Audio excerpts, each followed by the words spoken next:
त्यासाठी ना एक सांगू का, काहीतरी नित्य नियम करा, काहीतरी आपल्या जीवनामध्ये नित्य नियम लावून घ्या. कारण नित्य नियम करायचा फार मोठा फायदा आहे मायबाप. मी तुम्हाला दृष्टांतातून पटवून देईल. आळंदीचा वारकरी पंढरपूरच्या दिशेने निघाला आणि निघाल्यानंतर दरगावी मुक्काम करत करत करत पंढरपूरची वारी करायचा. एका ठिकाणी एका गावामध्ये त्या वारकऱ्याचा मुक्काम झाला. त्या गावामध्ये गडगंज श्रीमंत सावकार होता. मी नित्य नियम करायचा फायदा सांगतोय बर का. गडगंज श्रीमंत होता. तो देवाला मानत नव्हता, संतांना मानत नव्हता. देव धर्म पूजा पाठ त्याला त्या गोष्टी आवडत नव्हत्या. पण गावात जर कोणी अपरिचित व्यक्ती आला तर त्याची राहण्याची, खाण्यापिण्याची, जेवण्याची, झोपण्याची सोय तो करायचा. अरे मला पुण्य प्राप्त होईल म्हणून नाही, माझ्याकडे सेवा उपलब्ध आहे म्हणून. श्रीमंतीचा माज होता, पुण्य लागल म्हणून तो करत नव्हता. पण माझ्याकडे पैसा अडका, गडगंज श्रीमंत आहे मी म्हणून त्या वारकऱ्याची सेवा मी करतो.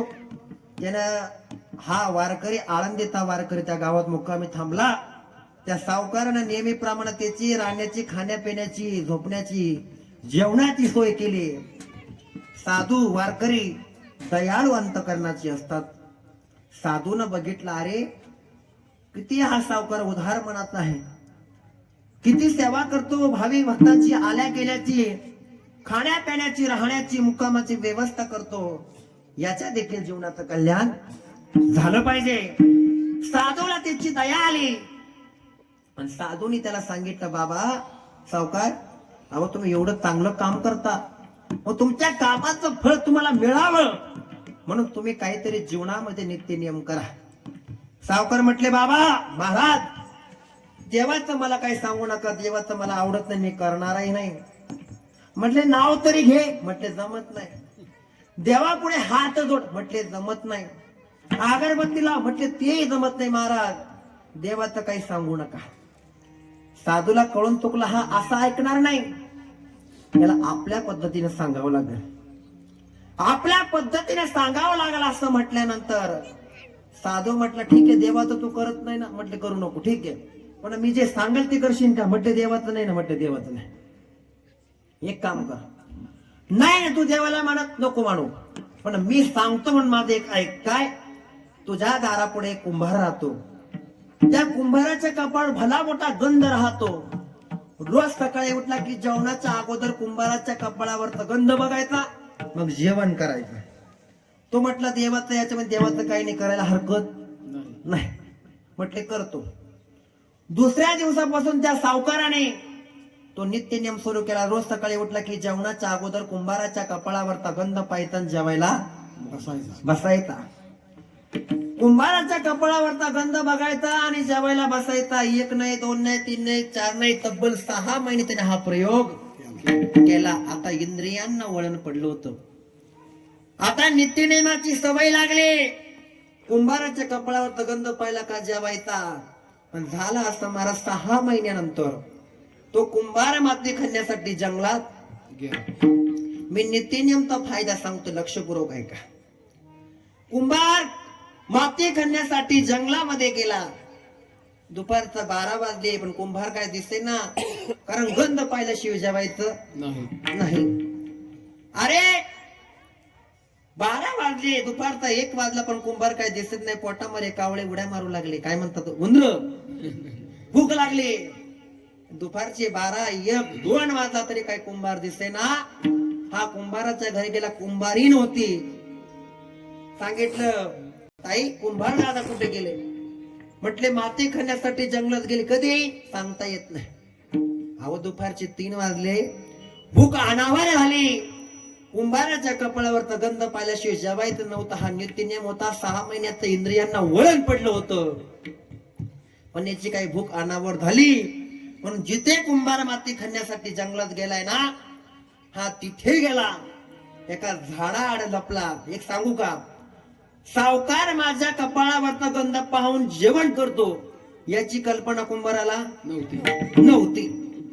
एका झाडाच्या आड लपून कुंभार, सावकार कुंभाराच्या कपाळावरचा गंध पाहण्याचा प्रयत्न करतो. परंतु प्रकार असा झाला, कुंभार माती खणता खणता कंबरभर खड्ड्यात होता आणि खणत असताना डोकं खाली खाली होत आणि त्या कुंभाराचं डोकं सावकाराला दिसत नव्हतं. खड्ड खणता खणता खणता खणता कुंभार खांद्यावर खड्ड्यामध्ये गेला. खांद्यावर खांदा एवढ्या खड्ड्यात गेला आणि खणता खणता त्या कुंभाराला सोन्याचा हंडा सापडला. सोन्याचा हंडा सापडला. कुंभार तिथे स्वप्न सजवायला लागला. आता मी बंगला बांधील, आता मी गाडी घेईन, आता मी घोडी घेईन. तिथे स्वप्न सजवतोय आणि स्वप्न सजवताना म्हणतो अरे मला हंडा सापडलाय पण आजूबाजूला कोणी पाहिलं का काय म्हणून कुंभारानं वर मान केले, आजूबाजूला फिरून पाहिलं आणि फिरल्यानंतर झाडाआड लपलेल्या कुंभाराला कपाळावरचा गंध दिसला. अरे संध्याकाळचे 6 वाजत आले.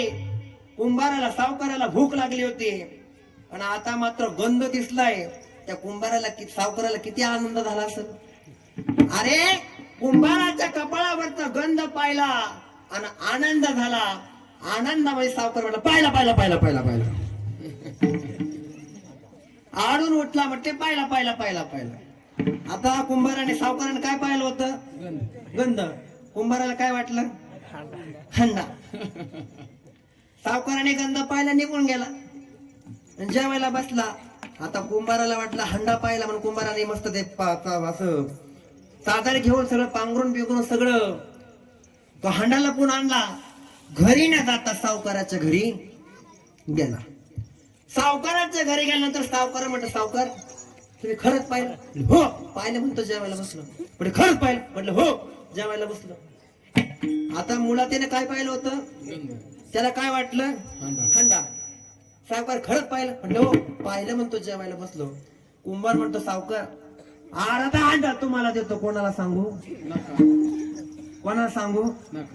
हा कशाचा परिणाम आहे.